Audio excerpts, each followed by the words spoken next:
What's up, you guys? Sean Ross Sapp, Fightful.com. It is December 2nd, WWE Monday Night Raw review. We got plenty of stuff over at Fightful.com over the past week, which I've kind of missed. Wednesday Night War podcast, post-SmackDown show. But I was in Winston-Salem, North Carolina for WrestleCade this past weekend, along with lead wrestling writer Jeremy Lambert, and we have a ton of great content coming to you from that.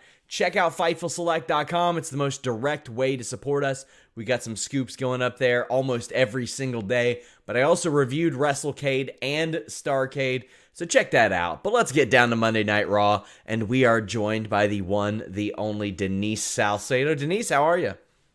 Glad to be back another week. And WrestleCade sounds like a lot of fun. It was. I've never been. The trip back wasn't fun, but the event is very awesome. There's a lot of great wrestling there, a lot of good names there. It's a very good time.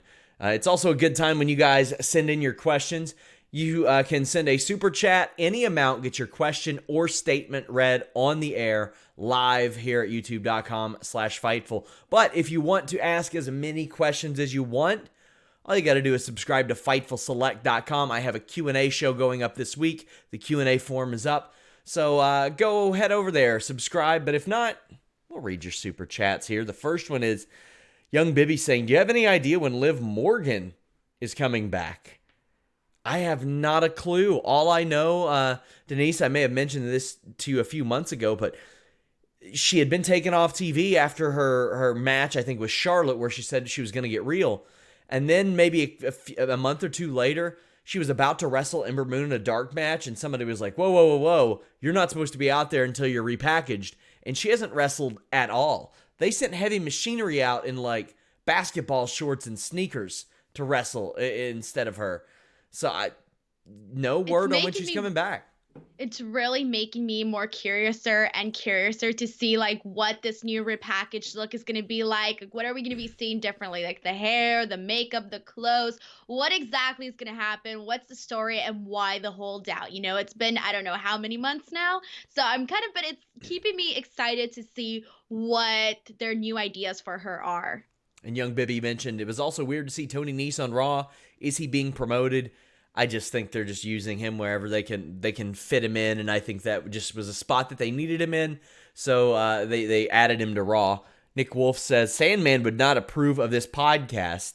Well, you should specify that the issues that Sandman had were because he didn't think the crowd would accept women's wrestling as a main event, and he got shot on hard by Tessa Blanchard.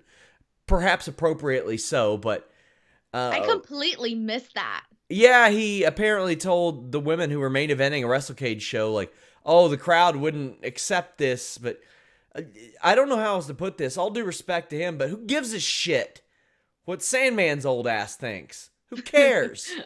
Who gives a shit? I think maybe Brett Lauderdale of GCW said it best. He's usually drunk. He's perpetually fried. Who gives a shit? I know I don't. But I give a shit what you guys have to say. So thank you for sending in the super chats.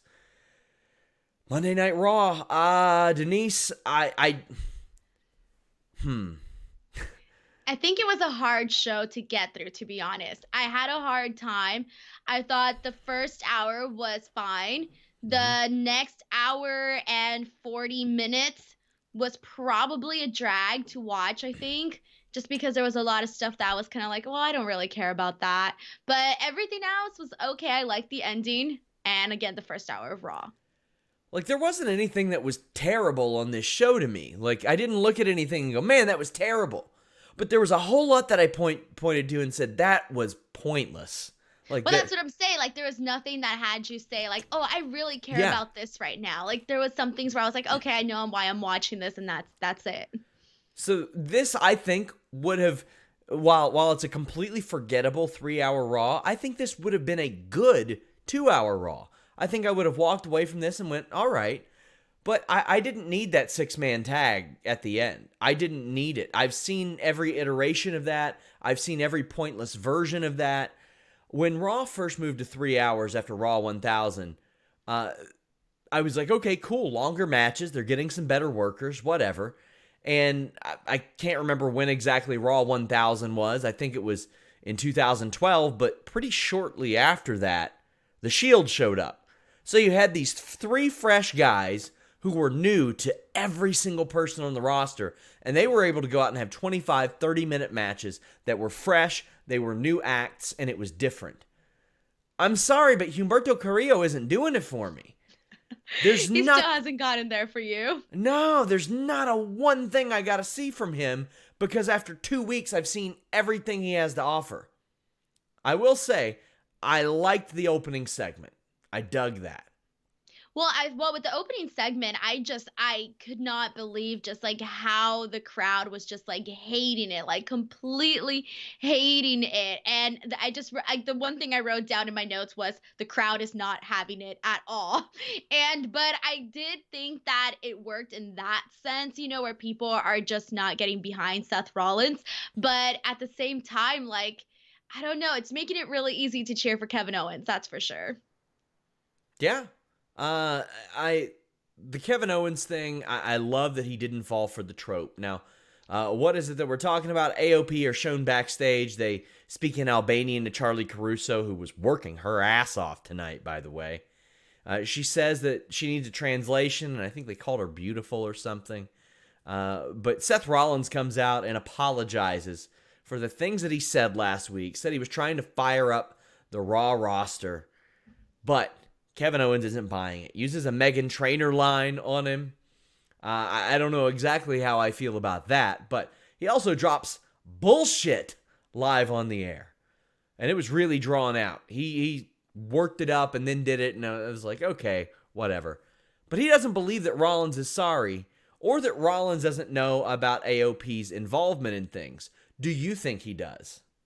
Well, yeah, and the fact that he didn't address them, like if you put yourself in that situation and let's say somebody attacks your opponent, but they didn't attack you and you have absolutely nothing to do with it, I'm going to be like, what? Well, why did you guys do it? So I would ask questions like being in that position, but he didn't ask questions as to why the AOP did this. And then afterwards, when he walked out, they just made a nice clear path for him and he just walked out. So I almost feel like he's playing like I almost feel like this is going to turn into like a mind game sort of thing where it's like, oh yeah.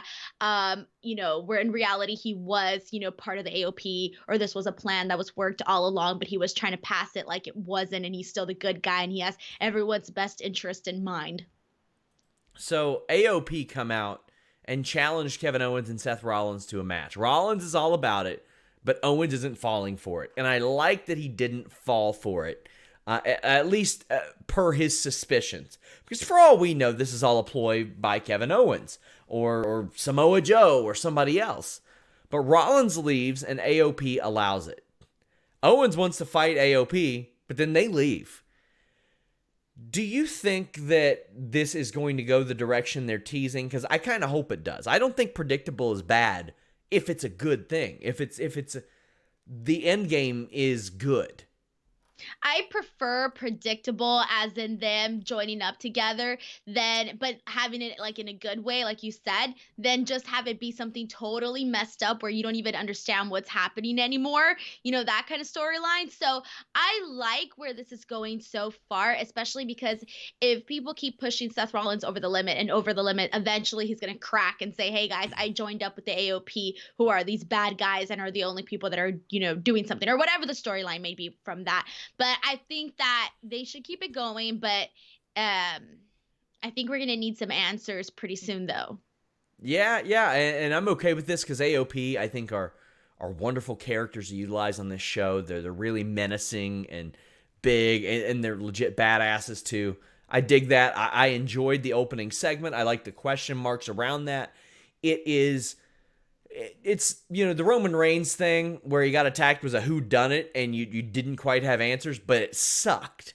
It sucked almost every turn, and it didn't make any sense. This, so far, has made sense along the way. And I gotta say, with the exception of a couple things on this episode of Raw, almost everything made sense from a logistical standpoint. There were a couple things, but that's why I think I didn't completely hate this pointless episode of Raw, is because there wasn't a whole lot that just stood out to me like, that doesn't make sense, that's dumb, do away with it. And that's my baseline for pro wrestling. I'll tell you what didn't make sense. them running back Lashley and Kevin Owens. Last night we got a non-finish at Starrcade. Tonight we got the same thing. What did you think of the back and forth between Lana and Kevin Owens? You know what? I actually thought that was funny. And as I was thinking, like, oh, they're fighting like brother and sister, Jerry Lawler pulls up the line with, it's like Thanksgiving all over again. And I was like, what? You read my mind. All right, great. So I actually like that because I thought their personalities sort of meshed in this funny way where, Lana's this obnoxious female, which is what they're trying to get across, with the storyline that she's awful and this and that. And Kevin Owens was just like not having it anymore and was kind of the voice of the fans with like, just shut up, you're obnoxious, and you talk, but you don't really say anything. Yeah. And so I thought that worked out pretty nicely because at first I was like, oh no, they're going to incorporate this all over again on Raw tonight. This is not going to end well. But you know what? I ended up actually enjoying that little back and forth between them. I thought Eric Bischoff brought up a really good point on his podcast recently. All of the promos being in the King's English is just, it's so monotonous and so it's like the same thing over and over and over again. There aren't a lot of people with any individuality, and at least Kevin Owens' tone provided some individuality. His reaction to this was like my reaction watching a lot of this storyline unfold. I'm like, oh, God, you're saying all this stuff without really saying anything. But that's a lot of stuff. That's every Bray Wyatt promo for several years, up until Firefly Funhouse. That's Aleister Black every single week, taking 2 or 3 minutes to tell us that he wants to fight somebody. Like, less is more sometimes, and I thought that Kevin Owens maximized his responses, and I thought him and Lana seemed a little less scripted, and I liked that. But this match was an Owens splash, Lashley hitting his old Yokosuka cutter finisher, Owens doing a pop-up powerbomb, and AOP come out and attack. Now, yeah, for what it's worth, like this match like wasn't bad. Like take away like all the past storylines and all the things that we know why it's gotten to this point and everything that's been going on with Bobby Lashley and Lana. Like this match itself was not bad. It was fine, and I actually enjoyed it. Yeah, I did too. I just knew it wasn't going to have a finish. Lashley says that he has no idea what's going on with AOP, and hey, I believe that, but I like that they're trying to integrate those question marks into Bobby Lashley too, because they helped out him. So he's like, hey, listen, I don't know any more than Rollins knows, any more than Owens knows, but he's just glad that Lana is safe. Lana's sick of all the booing, and I don't know if this is her line, but whether it was her line or anybody else's, she said she had to hire detectives to protect her.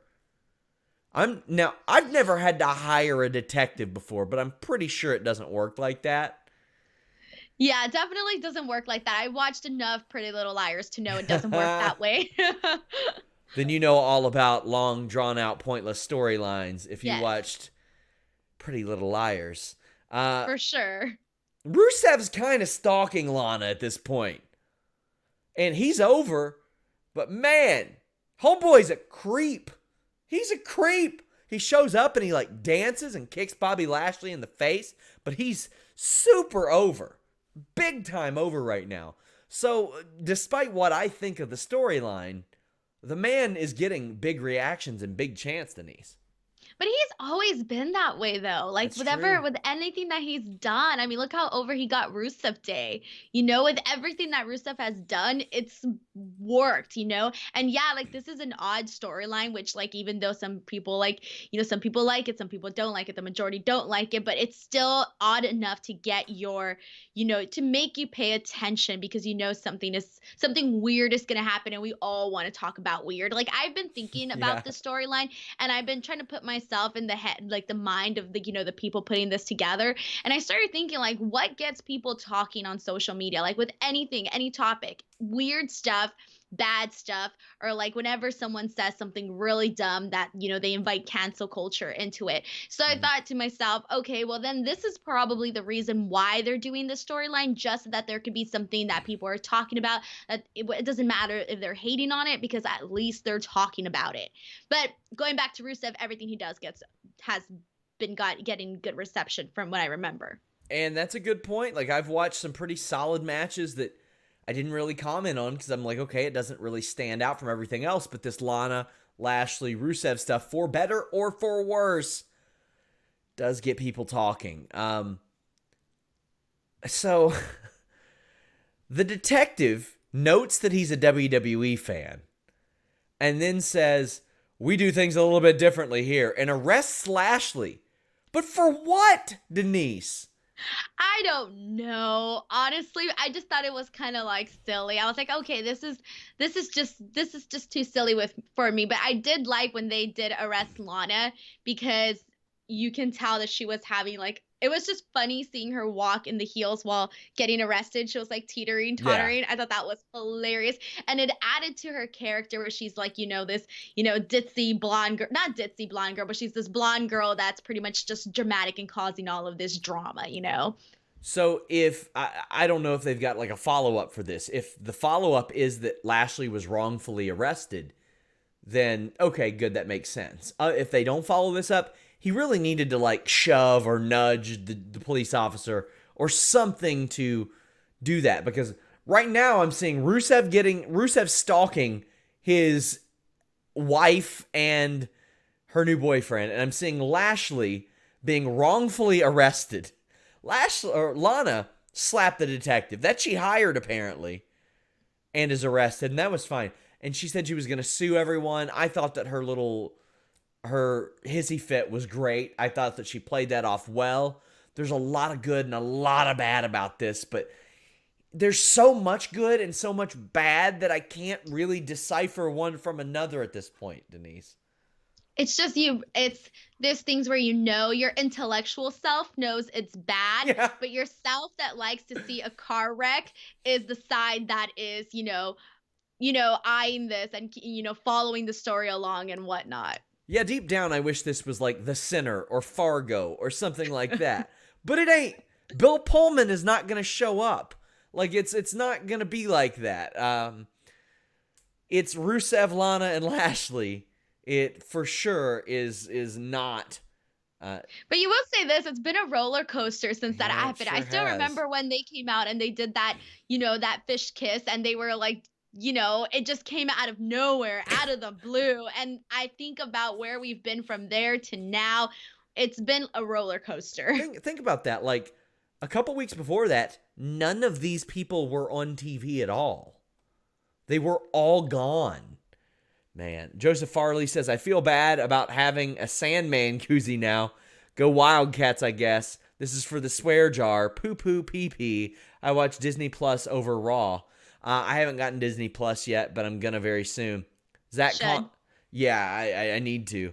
Zach Connor says, maybe AJ versus Orton versus Drew at TLC for a shot at Brock. I like that idea, Denise. That would be new and refreshing. And it kind of, well, I'll say my thoughts for that later. Sure, yeah, I really dig that idea. Korosami 1997 says, any reason why Becky hasn't been on TV? None that I've heard. It's just the typical WWE thing. And the same type of reason, I assume, why AOP weren't on the show for a long time. They didn't want them to lose to people, but they apparently didn't have enough confidence in their creative to put her into something that wouldn't bury her on TV. I don't know. Have her beat Sarah Logan in a minute. Have her beat an enhancement talent in a minute. They did that with a bunch of other people. That's what I say. I feel like that's why we've been having so many random matches, because they're trying to save who gets beat, who doesn't get beat. So let's throw this random guy in because he could definitely get beat. Yeah, for sure. Anakin JMT says, just popping in to tell SRS I got my paper mask of you. My 7-year-old thought it was Jason Creepy, but he still wanted to wear it. Best $10 ever spent. Those were not my idea. I do not know why my face is marketed so much by Jimmy Van, but there you go. That's hilarious. I want to get myself one too. I'm gonna come into Raw next week. I'm gonna have the mask, and you're gonna have the podcast with yourself. My God. So Rollins leaves the show at 9:30, like the leader of the brand that he is. I dug that he got he didn't get passive aggressive. He got aggressive towards Charlie Caruso about this.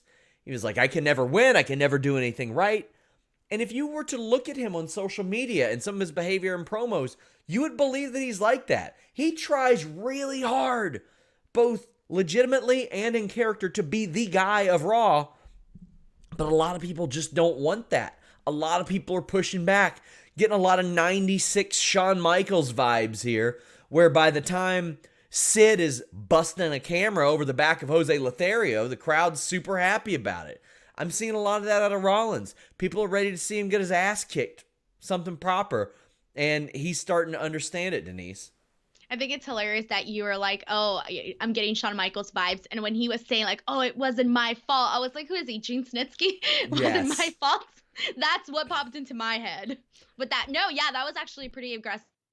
He was getting aggressive with that promo, but I did like that we sort of sensed the same from Charlie, where she was like, well, I'm the reporter here and I'm going to ask you these questions. And yes. I sensed that tone with her when she was asking him. So I thought they had a good moment there. It was like that really all night on Raw with Charlie Caruso. She was chasing the story tonight, and I appreciate that. I like that. I don't like watching the backstage interviewers always getting buried.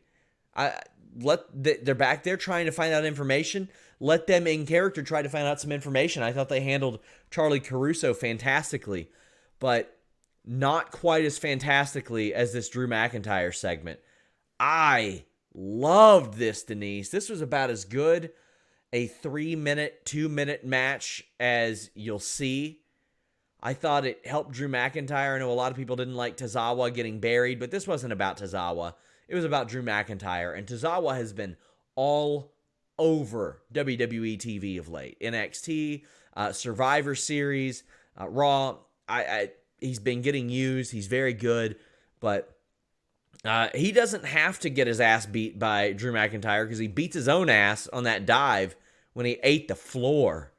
But we see the Bama Slamma on the floor. Drew throws Tozawa across the ring, and the crowd reacted to that. They were like, damn, that was cool. Then that badass Claymore hits. This was awesome. I love this, Denise. I love this too. So, okay, so let me start at the part where I thought this match was super entertaining because I love that, okay, so Drew McIntyre, he did his part in terms of like, oh, I'm mocking this smaller guy who's really this nobody, and let me get down to my knees so that I could be at your size, and yes, walk away, and Akira Tozawa did his part too, where obviously, again, this isn't like a and we all know that the focus wasn't on him, and we all know the reason why he was there. So I don't think that people should necessarily get mad just because we all just know and just at this point have to accept that. So anyway, so he comes in, and I feel he did his part good. Every point of offense that he got was perfectly fine. He did, add, he showcased his athleticism is what I'm trying to get at, while also, not outshining Drew McIntyre, but Drew McIntyre still getting the best of him. So I love that. And oh my God, when he did the Claymore kick on him, I was like, I went back because he just, I don't even know what happened to his body. Awesome. His body just left the mat. I didn't even see it. It was like a firework. So I thought this was all really, really good.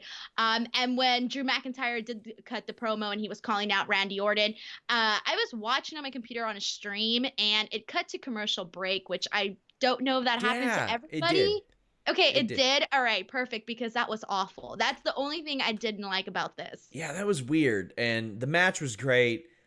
Got the job done in 3 minutes. But if you don't want to get the job done in 3 minutes, check out BlueChew.com. Code Fightful. Blue Chew brings you the first chewable with the same FDA-approved active ingredients as Viagra and Cialis, but they work a lot better. They're a lot cheaper. They're a lot faster. Why are they better? Because they're chewable, gets into your system faster. You can take it on an empty stomach, full stomach, doesn't matter. It's ready when you are. Because, it can be a little bit unpredictable. Maybe you're on the road. Maybe you're just walking, and all of a sudden, here's an opportunity. All right, then. There you go. Take your Blue Chew. You're good to go. You do need a prescription, but it's prescribed online, and it ships straight to your door. So you don't have to schedule something at the doctor. You don't have to wait in line at the pharmacy. Not everybody's going to be asking what's up with your penis, man. BlueChew.com. Code Fightful gets it for free. All you got to do is pay $5 shipping and avoid the question, what's up with your penis, man? Well, until you use Blue Chew. then somebody's going to go, "What's up with your penis, man?" They're going to be very happy. BlueChew.com, code FIGHTFUL. Drew McIntyre calls out Randy Orton, gets that cheap Nashville pop, not a Blue Chew reference, although you can get a pop in Nashville on the cheap when you use BlueChew.com, code FIGHTFUL. He says he's tired of people complaining on social media. He's going right to Randy Orton because he's got a problem with him. And Drew gets Randy out and basically puts him out to pasture verbally. He says the RKO is out, Claymore is in. I thought this made a lot of sense. It was good. It was solid. I love the part that he added, the fact that he compared past and present Randy Orton, because we all remember the Legend Killer where, Randy Orton was doing all these things on every week where you question his morality. And, I remember that getting over so strongly. And, so for him to kind of bring that up and kind of say essentially that he's softened or isn't, what did he say, the ferocious man anymore. I did like all of that, that he incorporated into this promo. And I thought it was honestly, I thought it was really good. Towards the end, it did get a little drawn out and, so much more happened afterwards. But there was that solid couple of minutes where I really liked that back and forth. I did too. The OC then come out. Styles is still flabbergasted. I want to say my favorite part of that Orton-Drew interaction, Denise, was Drew McIntyre making fun of the Nashville accent, and then Joe goes, "That's how they talk."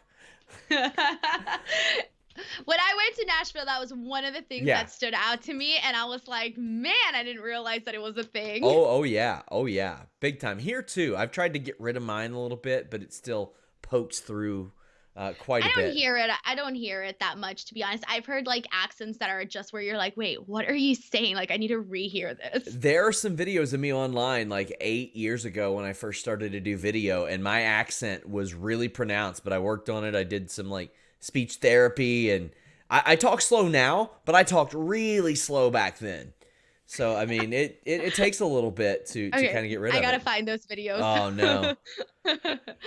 Oh, man. So Drew hits the bricks. He's like, this is not a me problem anymore. But to me, when I was looking at that, I was like, it seems like a Ricochet problem since Orton saves him all the time. It was. But the thing is, Orton's in there, and he's like, oh, what am I going to do? These three guys. There was an entire side of the ring not blocked off, Denise. Run the other way. But that wouldn't be something he would do, though. It wouldn't be Randy Orton to do that. Yeah, sure. Ricochet and Carrillo make the save. Mysterio is next. Sure, man. Orton tells them he didn't need their help. Aleister Black versus Tony Nese. This was another good short match. There's a nice exchange. We see Aleister striking. Nese does the old Randy Savage snap across the top rope, which I loved.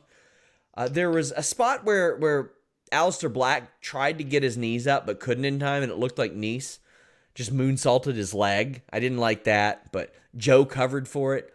Black Mass got the win. This was good and short, but these short matches make me realize how good Raw would be at 2 hours, because stuff like this helps me care about people. But when it's 3 hours long, I'm like, all right, on to the next one. Yeah, I just honestly for this one, I just wrote nothing of note. I just felt the match was just there. I really had no reason to care. I just feel like I need a lot more from Tony Nese to really get invested. And I just kind of felt like, oh, and I'm over the whole, I really am over the whole door thing. That he knocked on his door. I was like, no more on that door. But we did hear more about that today. But other than that, this was just really just there for me. I think this match and the next one were one of those things where I was like, okay, I could have done without for the show. Yeah, Buddy Murphy says he doesn't regret knocking on Black's door. He wants to expose Black as a fraud and tells him to calm down. Is he being too loud, Denise? Would you say that? I don't think so. Okay. Was that were you throwing a Taylor Swift reference at me? Yeah, I was. Okay, because I was like, okay, I feel like you're going there, but I wasn't too sure. I did. I did. You need to calm down. Yes. I actually had a Taylor Swift-based conversation with Jeremy this weekend because I am perplexed. Now, this is going to lose a bunch of viewers, but I don't care.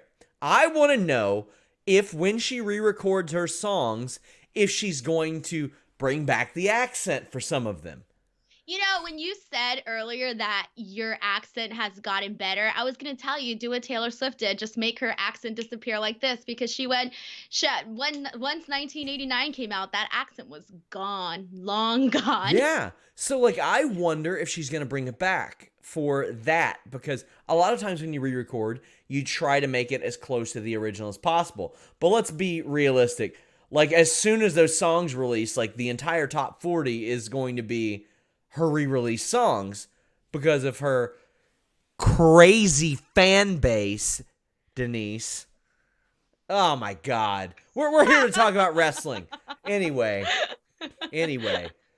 Andrade defeated Eric Young. I like seeing Eric Young on the show. I've always liked Eric Young. He's awesome. He hit a big flying elbow drop, got cracked with Andrade's elbow. He has a few hope spots, but then Andrade beats him. Sure. This was just, it wasn't bad. It wasn't good. It was just there. Yeah. By the way, guys, donate a super chat. Any amount. Get your question or statement read on the air. Subscribe to FightfulSelect.com, and you get to ask as many questions as you want for my Q&A this week. It's fun. Also, you get Alex Palowski's Sour Graps reviews, one of our more popular shows on Fightful Select. A completely negative review of Raw and SmackDown. 2 shows every week. You get dozens of shows a week. We just dropped that retro review for In Your House, Bad Blood, 1997. You got the Kane debut, the Hell in a Cell debut. Unfortunately, we talked Brian Pillman's passing. We talked the Patriots WWF run. Lots of cool stuff there. Dozens of those retro reviews there. R-Truth runs through with the title and hides by some NASCAR guys. Michael Waltrip reveals a ref shirt, and Kyle Busch becomes 24/7 champion. R-Truth has won this back. I'm ready to see something different with this title. I'm so over this, Denise. I do not want to see this anymore.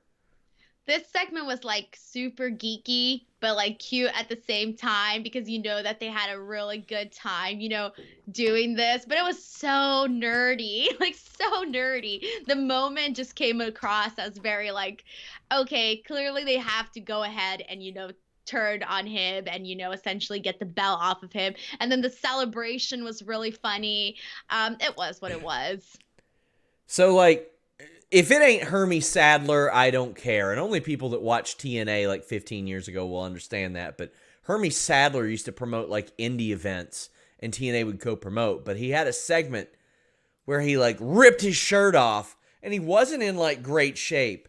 But the announcers were trying to play it up, and I remember Don West going, "Wow, he works out!"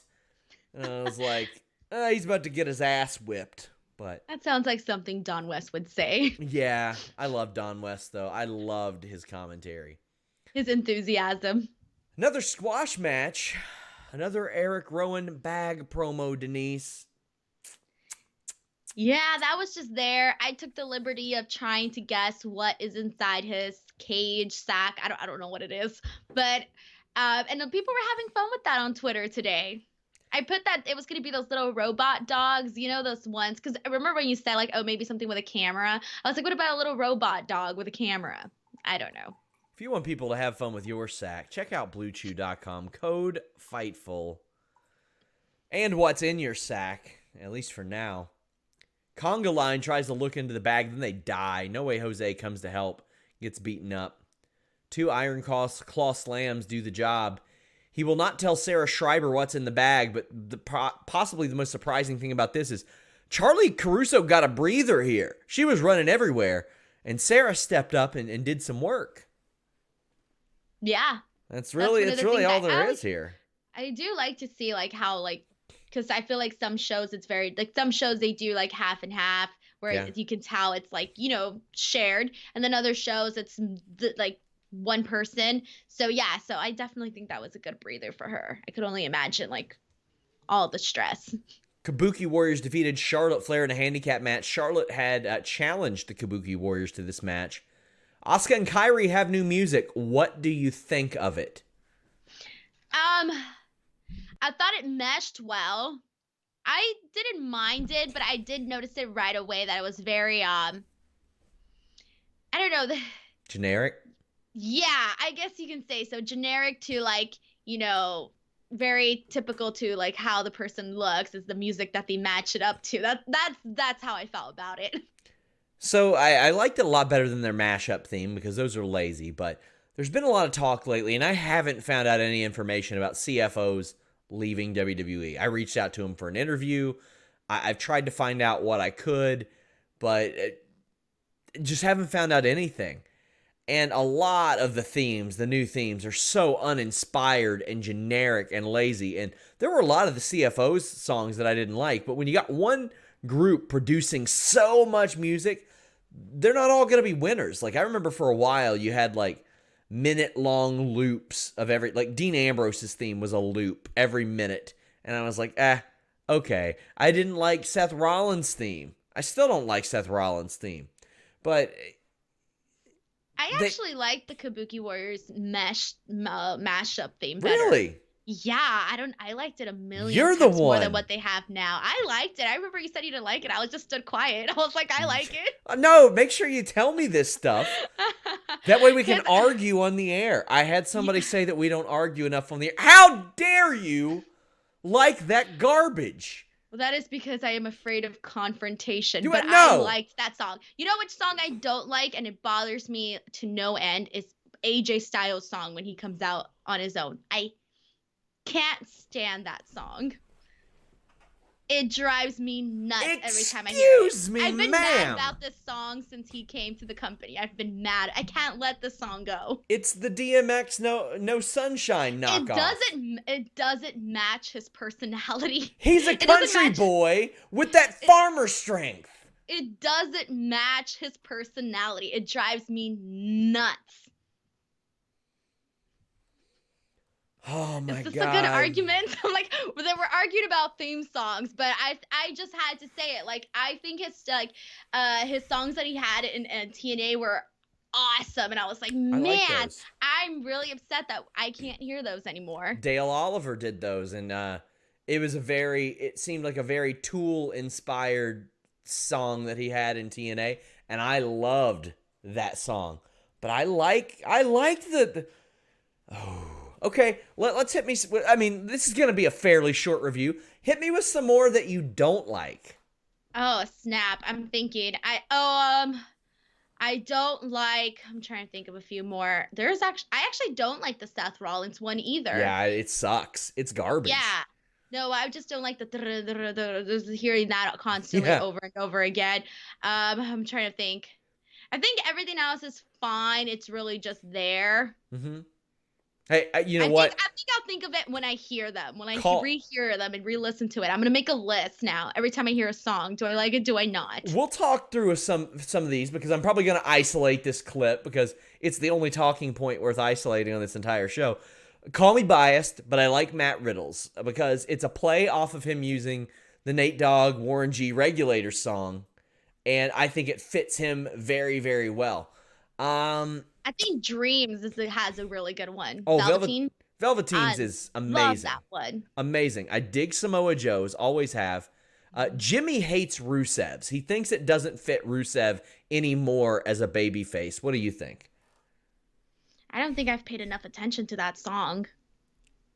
I feel like it's really just there. I don't love it. I don't hate it. I don't bob my head along to it or anything. I like the songs that I want to download afterwards on my Spotify playlist and listen to them on a regular basis. And it doesn't just sound like a regular entrance song. I need something with words. What do you think of both Shayna Baszler and Undisputed Eras, which both sound like they were created like 5 minutes away from each other? Well, again, it's really just there for Shayna's. I think it's just like generic, but I think it kind of goes, not that she's generic, but it goes with her though. I think that one does go with her. Undisputed Era, I mean, they can always get something a little edgier, I think. I think Alexa Bliss has a good one. Oh, I love hers. I think I love hers. Sasha Banks too. Hers is good. Oh yeah, the new one's very good too. Bailey's, I've got to hear it a little bit more, but it's another one that's very generic. It's one of the brand new ones, and is very, very generic. Well, I'm also trying to figure out when they stopped adding all this extra stuff to the Titantrons. Because I remember, like, when I would go to the shows and I would be able to see the Titantron completely, there would be all these, like, graphics and images and B-roll. And now you go and it's just the name flashing, like, 10 times, you know? So I want to know when that change happened. Because I don't think I realized when it happened. Joseph Farley says, Baron Corbin's when he's not the king is a goddamn bop. It's pretty good. It's solid. I didn't hate it. I didn't hate it at all. What's your all-time favorite? Your all-time favorite? Ooh, all-time favorite. That one's tough. That one's tough because Triple H and, believe it or not, the Great Khali. Oh my God. And Christian's old theme too. Don't ask questions. Which one? Which one? He had 3. The one, oh God, the more like rock and roll one. That one was really good. Just close your eyes. Close your eyes. Thank you. Close your eyes. That one, yeah. Now here's the thing. There were 2 versions of that. There was Waterproof Blonde with the female singer. Then there was the Story of the Year version. Not the female singer one. The one with just the guys. Yeah. Yes, because Story of the Year did the version when he came back from the TNA run. So yeah, I actually preferred the Waterproof Blonde version. But yeah, the latter one is more remembered. I like the Iconics theme. I think it's a good one. Now, I remember before Billie Kay joined the Iconics, she had like a version that became really popular on Vine or TikTok or something like that. It was like the old Carmen hip hop song. It was like an old classical song with a beat over top of it that was very good. She was like playing this masquerade character that didn't work out at all. But yeah, I've always hated the big shows. I think it sucks. Yeah, well. Hannah Moore says, I'm just a sexy boy. I'll never not sing that. And her favorite ever is Edge's. I got Vince Russo to sing Shawn Michaels' theme song on the air one day. It's on our channel. Oh, wow. Yeah. That must have been fun. And on our mixtape. Me and Jimmy had to sing Ass Man as a Patreon goal. Or you look so good to me. That was in the running. That's a good one. Edge Alter Bridge was a good one. I liked Kane's version that was by Finger 11. I really liked that. Slow Chemical? Yes. That was actually on the Punisher soundtrack too, which was a good soundtrack. But I think maybe my favorite ever was probably the one that DX used for like a couple weeks with Run DMC. I loved that song because I was a big Run DMC fan. Carlos V pointing out Gangrel's theme. This went from us just talking about CFOs to us talking about themes from 20 years ago.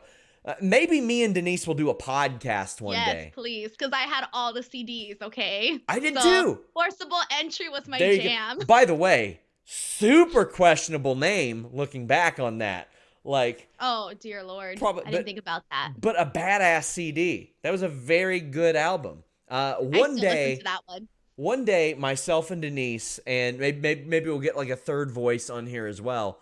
We'll do a full music podcast. How about that one? I agree. So we do have Raw to continue to talk about. But I had to do something. This review was going to be 32 minutes long. Charlotte and the Kabuki Warriors. I wouldn't call this like a pretty stylistic, like fluid match, but it felt like a really good fight. Like Charlotte was fighting for her life here. There were quadruple knees on a moonsault attempt. Vic bringing up Charlotte breaking Asuka's streak was great. I like that because why wouldn't Asuka still be mad about that? Charlotte has started to use more of a Walls of Jericho instead of a traditional Boston Crab, more of a lion tamer move. But Asuka kicks her in the head.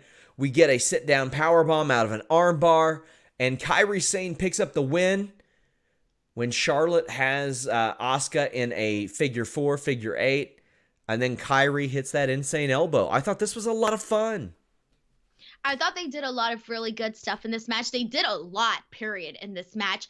I think one of the things I noticed, though, is that I really thought that Kyrie and Asuka, you could really tell that they work well as a team, and this was one of the matches that really highlighted that, I think, in terms of they're really knowing what they're doing in terms of being the heels for this. And I thought they did everything in this match that they could that just came across really well and in line with their characters. Charlotte, I like the idea that this was a handicap match. I feel like we haven't really seen very many women's handicap matches in a while. I don't know what the stats are on that, but I just feel like it's been a moment. So I really enjoyed everything that they did here, and thought it was good. Thought it was really good. I did too. We got a super chat from Rontaro13. He says, "How would one work at Fightful?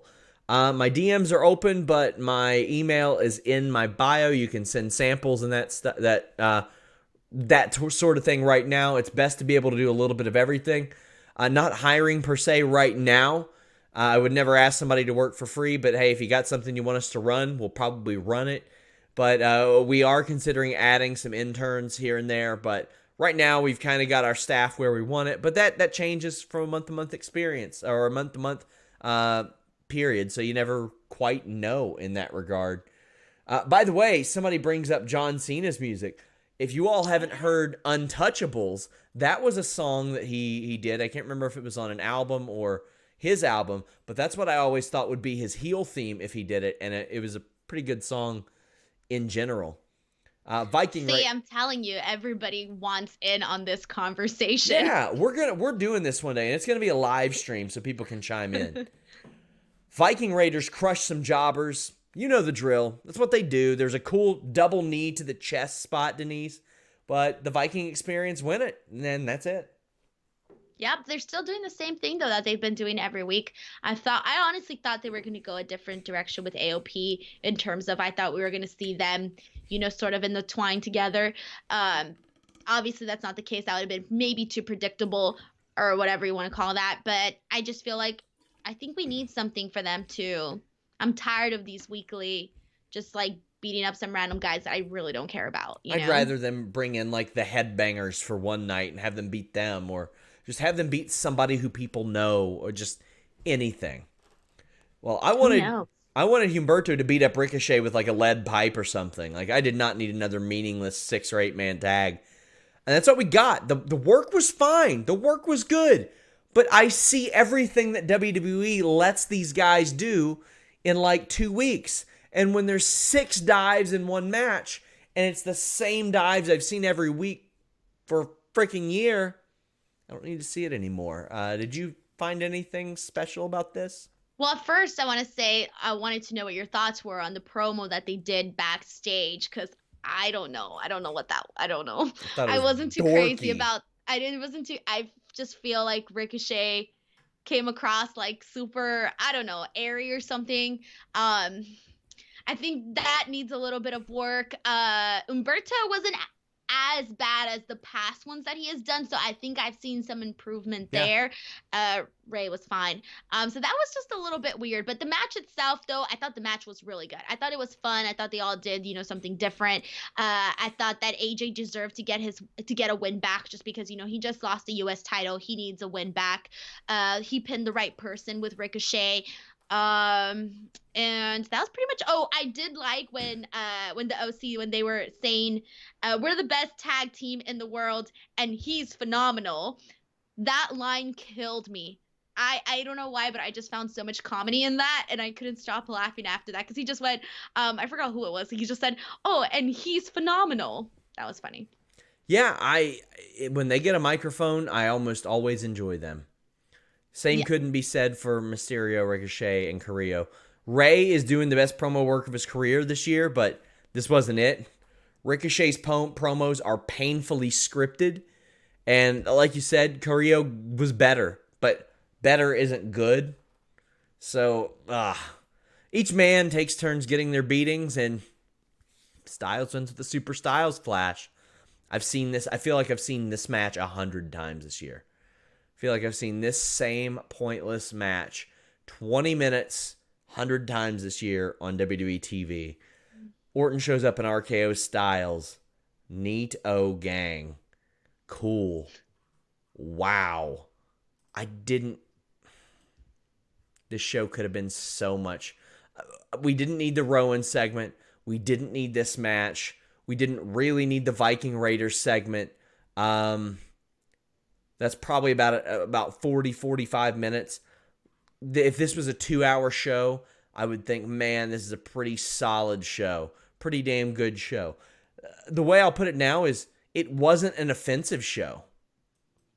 But that's really all I got.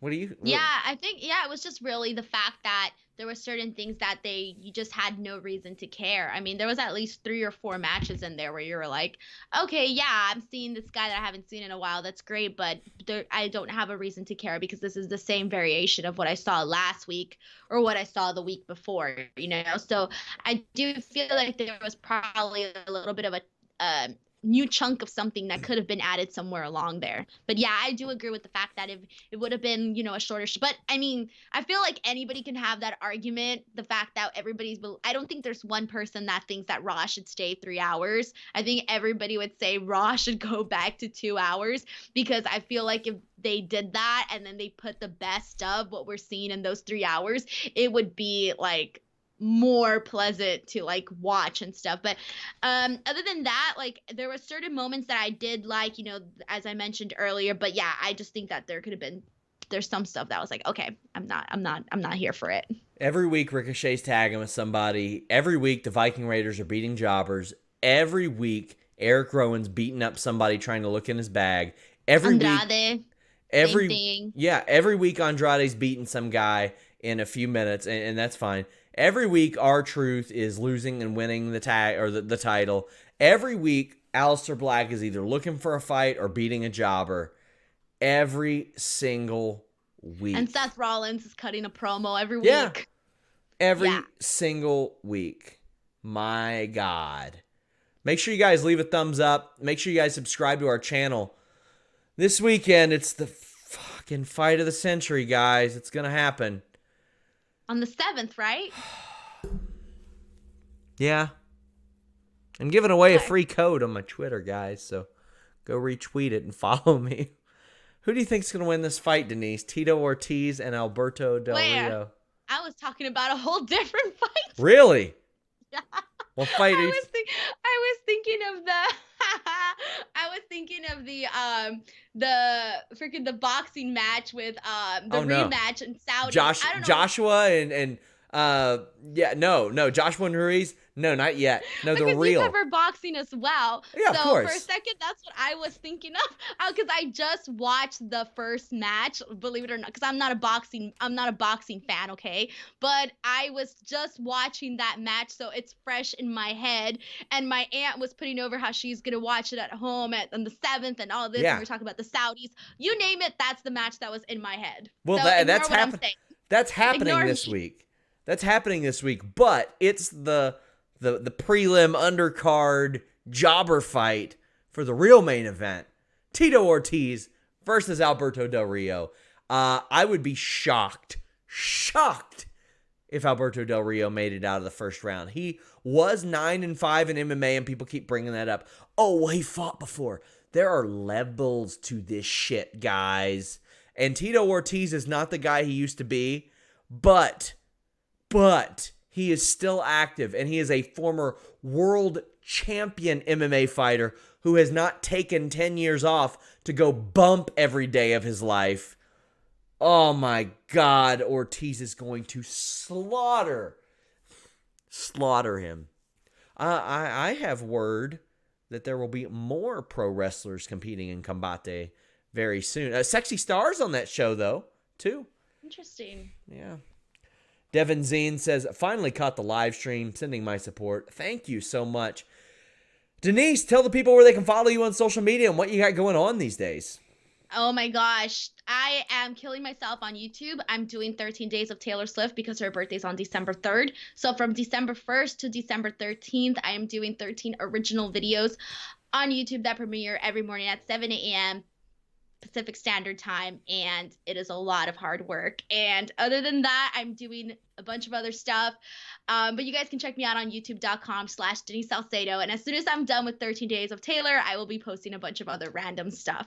Nice. Make sure you guys check that out. Again, leave us a thumbs up, subscribe, comment below your favorite, least favorite part of Raw.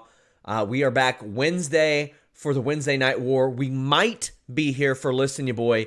Jimmy is on vacation, and there might not be anything to talk about based on how the show was tonight. Until next time, guys, we're out.